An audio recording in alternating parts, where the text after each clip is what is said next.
You're going to die. Not someday. Not eventually. Soon. And you know it. Your neighbor died yesterday. Your sister 3 days before that. The baker you bought bread from last week?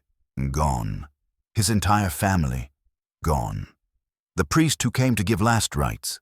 He's dead too now. Welcome to 1348.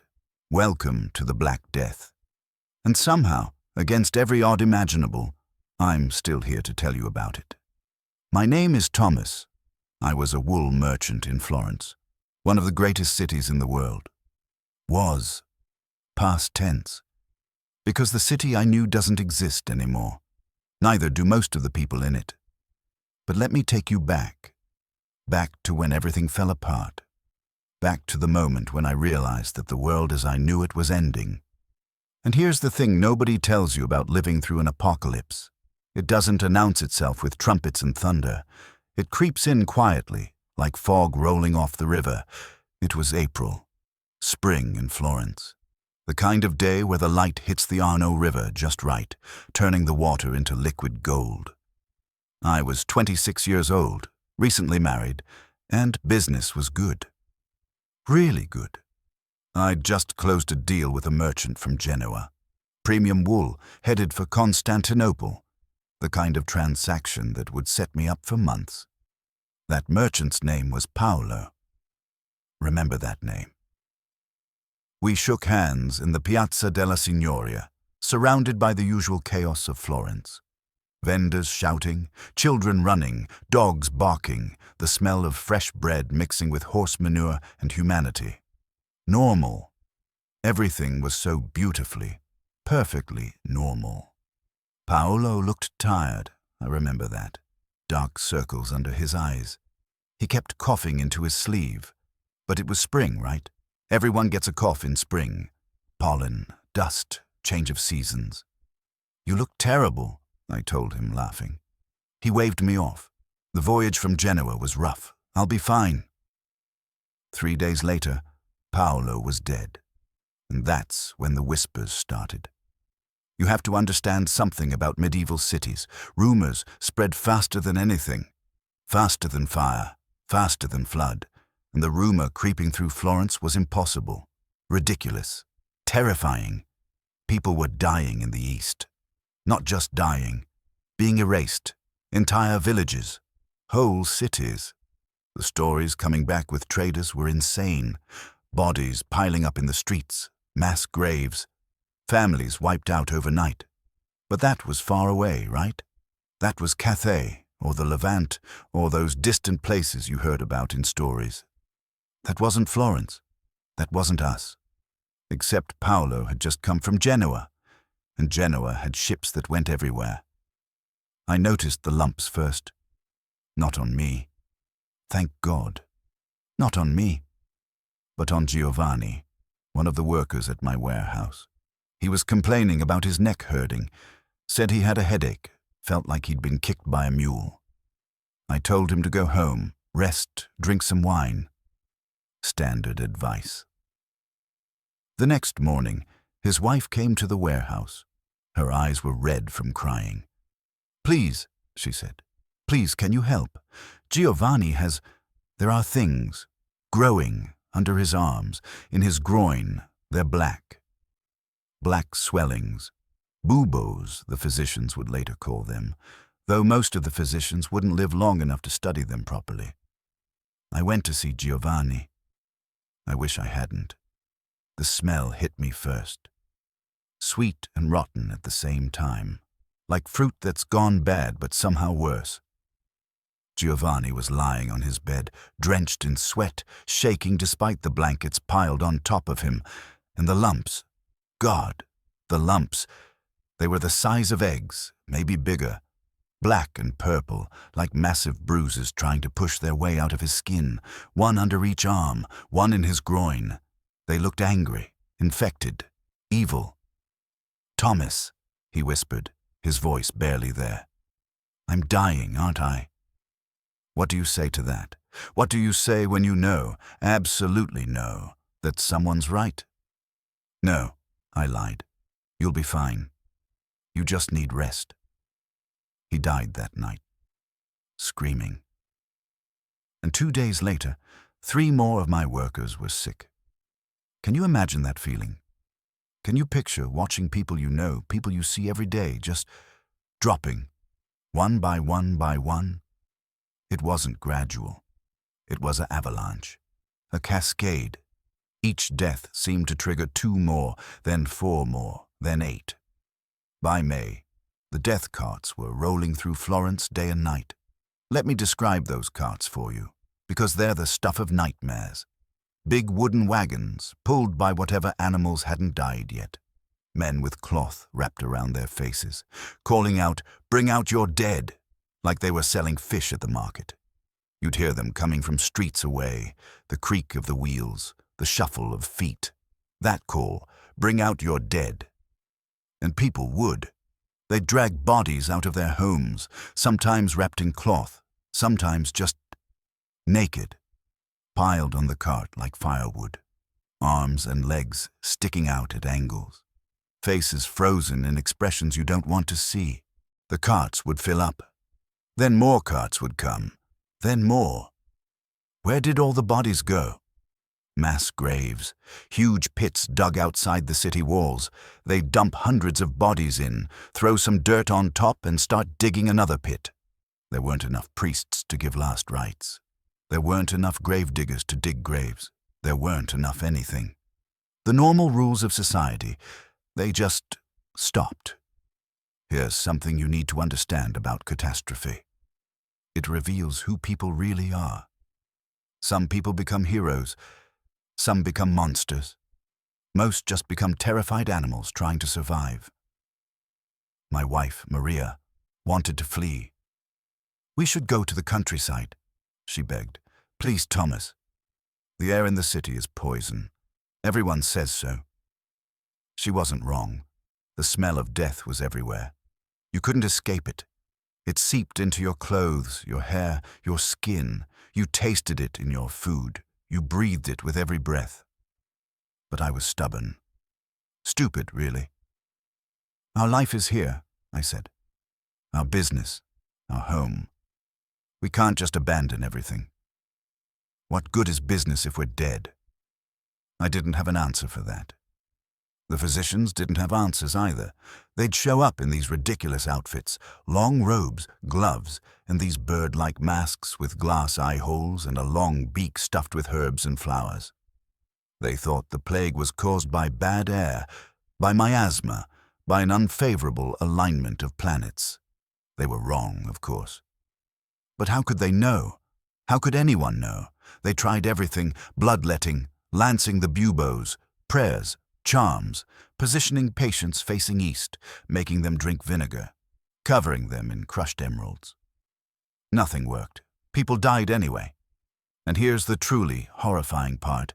It was random, completely, utterly random.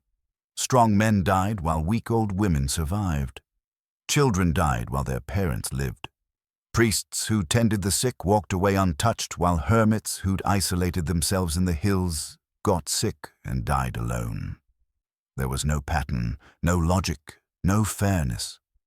That randomness, it broke people's minds.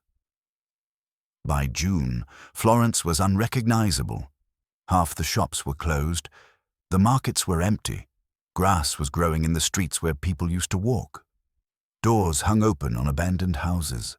Dogs and pigs wandered freely, sometimes feeding on bodies that hadn't been collected yet.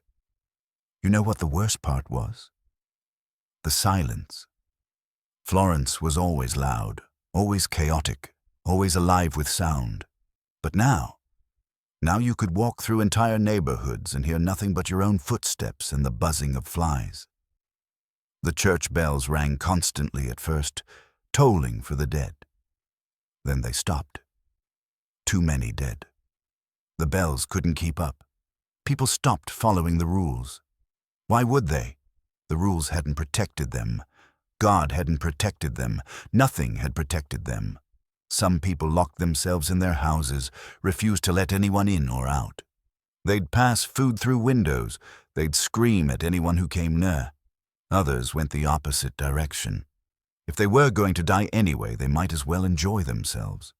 There were parties in the streets, orgies in the churches, people drinking and dancing while corpses rotted 10 feet away. I saw a man I knew, a respected silk merchant, completely naked, dancing in a fountain, screaming that God was dead and nothing mattered anymore. The law? What law? The guards were dead or dying. The judges were dead. The magistrates were dead. Who was going to enforce anything? Robbery became commonplace. Murder, too. Why not? We were all dying anyway. Some people turned to extreme piety. Flagellants appeared, wandering groups of men who'd stripped to the waist and whipped themselves bloody while wailing prayers. They thought God was punishing humanity for its sins, and if they punished themselves first, maybe God would be appeased. It didn't help. They died too. Others looked for scapegoats. The Jews were blamed. They poisoned the wells, people screamed. Never mind, the Jews were dying at the same rate as everyone else. Mobs formed, synagogues burned. People were murdered in the streets. I witnessed things I can't, unspeakable things. Things I still see when I close my eyes. Humanity, when it's terrified and desperate, becomes capable of astonishing cruelty. It was late June when Maria got sick. I knew as soon as I saw her face that morning, that grayish pallor, the sweat on her forehead, the way she moved slowly, carefully, like every motion hurt. "I'm fine," she said. "Just tired." "Show me," I demanded. "Thomas, show me." She lifted her arm. There in her armpit was the telltale swelling, small still, barely the size of a walnut, but growing. I felt something inside me break. This was Maria, my wife. The woman I'd married 2 years ago in the cathedral, surrounded by flowers and music and joy. The woman who laughed at my terrible jokes, who sang while she cooked, who told me just last month that she thought she might be pregnant, and now she was going to die. "We'll find a physician," I said, knowing it was pointless. "They're all dead, Thomas." "Then we'll pray." "God isn't listening." "What do you do? What do you possibly do in that moment?" I held her. That's all I could do. I held her and pretended that everything would be okay, even though we both knew it wouldn't. The next 3 days were the longest of my life. The fever came first. Maria's skin burned like she was being cooked from the inside. She threw off the blankets, begged for water, drank, then vomited it back up mixed with blood. The buboes grew, swelled, turned darker, angrier. They spread to her groin, her neck. I tried to comfort her, but she barely knew I was there. She talked to people who weren't in the room, her mother, who died years ago, her sister, children we didn't have, and she screamed. God, the screaming. On the 3rd day, she opened her eyes. For just a moment, she seemed lucid. She looked at me with those beautiful brown eyes, and she smiled. "Thank you for staying," she whispered. "Where else would I go? Most husbands have left. You stayed. I love you. I know." She coughed and blood flecked her lips. "Thomas, when I'm gone, you need to leave Florence. Promise me. Leave this city of death. Live for both of us." "Live. I promise." She died an hour later. I didn't call for the death cart. I know you're supposed to. I know the bodies need to be removed quickly to prevent the miasma from spreading. But I couldn't. I couldn't let them throw her on a cart like garbage, dump her in a pit with hundreds of strangers. So I wrapped her in our best linen. I carried her myself to the church of Santa Croce, the same church where we'd been married. The priest there was old, one of the few who'd survived. He looked at me with eyes that had seen too much death. "I can't give her a proper burial," he said. "There are too many. The graveyards are full." "I'll dig it myself," I said. And I did. In a small corner of the churchyard, I dug a grave. It took hours. My hands blistered, then bled. I didn't care. I laid Maria to rest properly, gently, with dignity. I said the prayers I remembered. I marked the spot with a stone, and then I went home to an empty house and realized I had nothing left to lose. That night I made a decision. Maria was right. Florence was death. Staying here meant dying. And for what? My business, my house. They meant nothing. I would leave, I would survive, I would live for both of us, just like I'd promised. But where do you go when the entire world is dying? The countryside was supposed to be safer, smaller populations, more space, cleaner air. But the refugees who'd fled there early were now flooding back, telling horror stories. Villages were hit just as hard, sometimes harder, and rural people, seeing strangers approach, would attack them on sight, terrified they were bringing the plague. The coast? Ships were no longer sailing, ports were quarantined, entire crews were dead on vessels that drifted aimlessly. North, south, east, west, the plague was everywhere. But there were rumors, whispers of places that had been spared. Milan had supposedly sealed itself off completely, refusing to let anyone in or out. Some said it had worked.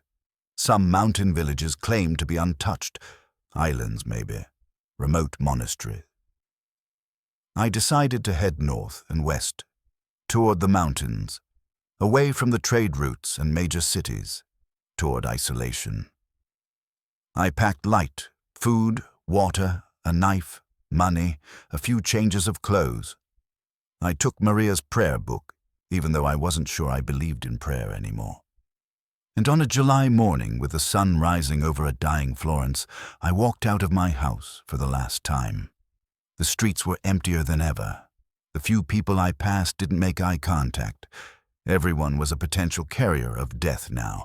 We were all threats to each other. I saw things on that walk that I wish I could forget. A child sitting next to her dead mother, both covered in flies. A man hanging from a window, suicide preferable to plague. A dog guarding its dead owner, growling at anyone who approached. The city gates stood open. The guards were gone. I walked through unchallenged. Behind me, Florence smoldered under the summer sun. Ahead, the Tuscan countryside rolled away toward distant mountains. I started walking. You think you know what loneliness is? You don't. Not until you've walked for days without seeing another living human being. The roads were empty. The farms were abandoned. Fields that should have been full of crops were overgrown with weeds. Sheep and cattle wandered freely, their owners dead or fled. I passed through village after village, all silent, all empty. Sometimes I'd see bodies, sometimes just signs of hasty departure. Doors left open, possessions scattered, food left on tables. It was like walking through the aftermath of the rapture. Like God had reached down and plucked most of humanity away, leaving only the ruins behind. But I wasn't alone. Not really. The roads were full of refugees, people fleeing cities, fleeing villages, fleeing each other. Everyone was going somewhere, though nobody knew where. We were all just moving because moving felt like doing something, and doing something felt like not dying. But we didn't travel together. We couldn't. Trust was dead. Anyone might be infected. Anyone might be carrying the pestilence inside them, ready to spread it to you. So we passed each other on the roads like ghosts, eyes down, distance maintained. No greetings, no conversation, just the shuffle of feet and the creak of wagon wheels. I saw families torn apart by fear. A father abandoning his sick daughter by the roadside. Parents leaving children. Children leaving parents, husbands leaving wives. The bonds that held society together, they dissolved like salt in water. One evening, I came across a man sitting by the road. He was well-dressed, educated-looking, a scholar maybe, or a lawyer. He was just sitting there, staring at nothing. "Are you all right?" I called out, keeping my distance. He looked up at me, and I saw his eyes were empty, dead, even though he was still breathing. "My family is gone," he said. "All of them. Wife, 4 children. My parents, my brother, all gone. I'm sorry. Why? It wasn't your fault. It wasn't anyone's fault. That's the thing, isn't it? There's no one to blame, no one to be angry at. It just is. He went back to staring. I wanted to say something comforting, something meaningful, but what was there to say? You should keep moving, I finally offered. Why? I couldn't answer that. I moved on. The next morning, passing back the same way, I saw him still sitting there. He died during the night, still in that same position, still staring at nothing. It took me 2 weeks to reach the mountains. 2 weeks of walking, hiding, scavenging for food. 2 weeks of sleeping in abandoned barns and churches. 2 weeks of constantly checking myself for lumps, for fever, for any sign that I'd been infected. But I felt fine. Tired, hungry, despairing, but physically fine. Maybe I was immune. Some people seemed to be. They'd tend the sick, handle the dead, and never get ill. Was I one of them, or was I just lucky? Or was my time simply coming later? High in the mountains, I found a village. It was tiny, maybe 20 houses, a small church surrounded by rocky slopes and pine forests. The kind of place that barely appeared on maps. I approached cautiously, expecting it to be abandoned like everywhere else. But there were people. Living people. I saw smoke from chimneys, heard voices, saw a child playing in a yard. I couldn't believe it. A man stepped out of a house as I approached. He was holding a crossbow, pointed at me. "Stop there," he commanded. I stopped. "Where are you from?" he demanded. "Florence." Fear flashed across his face. "When did you leave?" 2 weeks ago. "Have you been sick? Fever? Lumps? Any symptoms at all?" "No, nothing." "Show me. Strip." I hesitated. "Do it or leave. Those are your options." I stripped. Stood there naked on the mountain road while this stranger examined me from a distance, looking for any sign of plague. "Turn around. Lift your arms." I complied. Finally, he lowered the crossbow. "You can put your clothes back on, but you're not entering the village." "Not yet." "What?" "There's a shepherd's hut half a mile up that trail." He pointed. "You'll stay there for 2 weeks. If you're still healthy after that, you can come down. We'll bring you food and water daily. Don't try to leave the hut. Don't try to come down early. We'll shoot you if you do." It wasn't a choice. But it wasn't death either. The hut was small, barely bigger than a closet. 4 walls, a roof, a sleeping pallet, and a bucket. That was it. Every day someone would approach within shouting distance and leave food and water. We'd talk briefly. I'd report on my health. They'd tell me how many more days I had left. Those 2 weeks were the longest of my life. Longer than watching Maria die. Longer than fleeing Florence. Because I was alone with my thoughts, and my thoughts were terrible company. I thought about everyone I'd lost. My wife, my friends, my workers, my neighbors, hundreds of people I'd known, all gone. I thought about Florence, the greatest city I'd ever seen, reduced to a charnel house. I thought about the fact that the world I'd known was gone forever. Even if the plague ended tomorrow, society had been shattered. How many people were left? Half? A third? Fewer? How do you rebuild from that? How do you trust again? How do you love again when you've watched everyone you love die? But slowly, something else started to happen. I was alive. I'd made it 2 weeks since leaving Florence. 2 weeks without symptoms. If I'd been infected, I'd be dead by now. I was going to survive. That realization hit me like a thunderbolt. I was going to survive. Against all odds, despite everything, I was going to live. Maria's last words came back to me. Live. For both of us. Live. On the 14th day, the man with the crossbow came to the hut personally.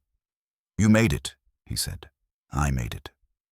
Welcome to Valdoria." That's what the village was called. Valdoria. I'd never heard of it before. Nobody had. There were 43 people living there. 43 souls who'd survived by cutting themselves off from the world completely. They'd blocked the roads, posted guards, turned away everyone, even family members from other villages.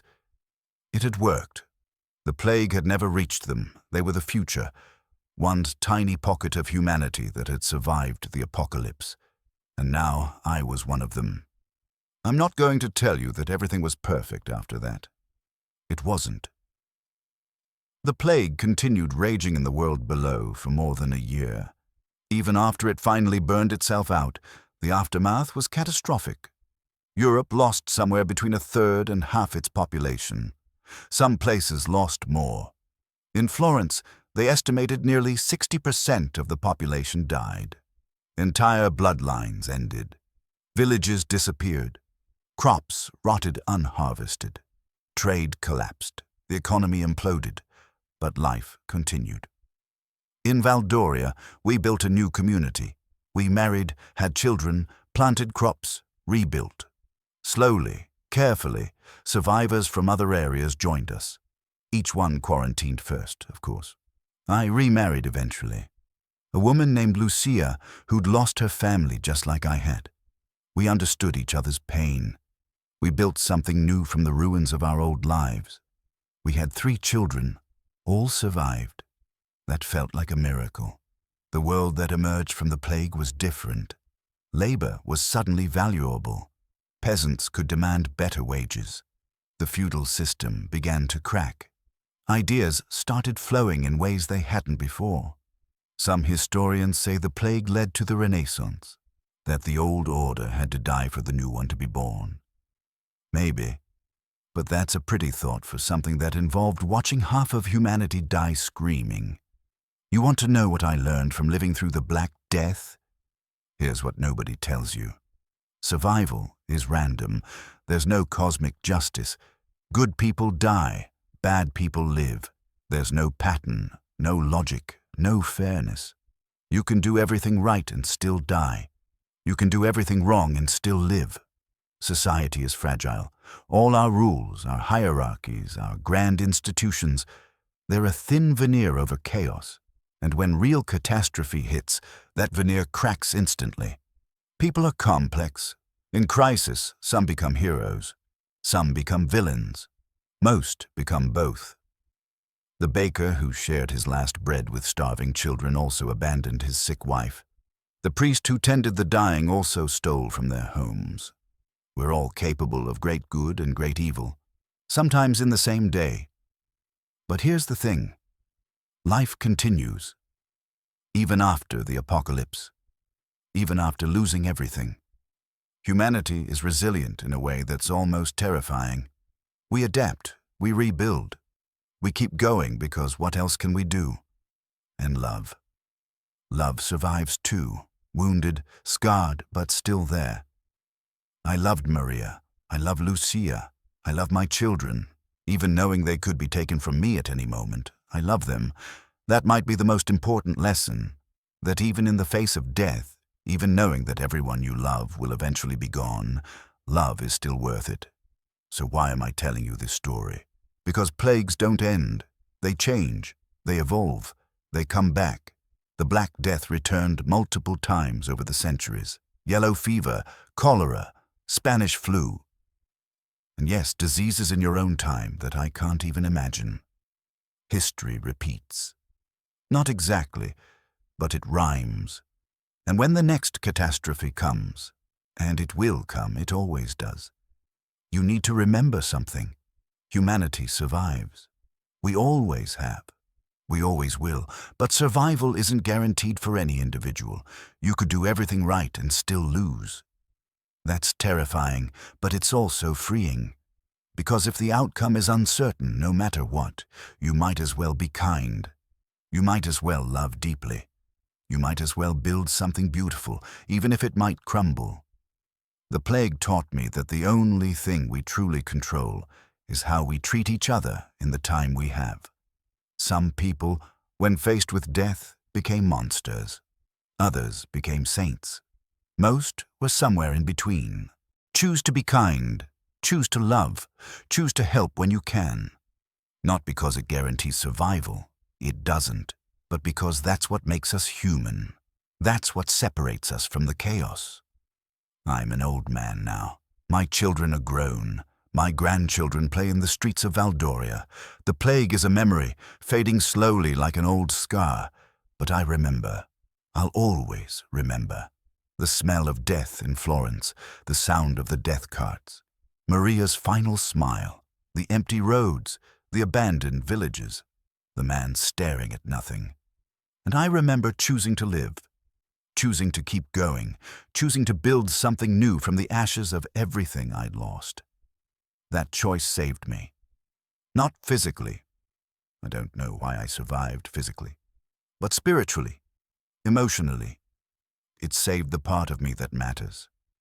So if you're facing your own darkness, your own catastrophe, your own moment when everything seems lost, remember this. You can survive. Humanity can survive, but only if you choose to. Choose to live. Choose to love. Choose to keep going even when it seems pointless, because 700 years later, someone will tell your story, and maybe, just maybe, it will help them survive their own darkness. The Black Death killed somewhere between 75 and 200 million people. The exact number is impossible to know. Record-keeping collapsed. Entire communities vanished without trace. But here's what matters. Life continued. Humanity continued. We're here, 7 centuries later, because people like me chose to survive. Chose to rebuild. Chose to believe that tomorrow could be better than today, even when all evidence suggested otherwise. That's the human story. Not the plague, not the death, not the catastrophe. The story is that we keep going, and that's a story worth telling. If this story moved you, hit that like button. If it made you think, drop a comment below. And if you want more historical deep dives into humanity's darkest moments and greatest triumphs, subscribe and ring that bell. Because history isn't just about remembering the past.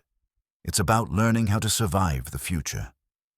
I'm Thomas, a wool merchant from Florence who lived through hell and came out the other side. And this was my story. Thanks for watching.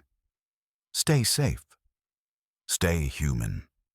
And remember, whatever you're facing, others have faced worse and survived. You can too.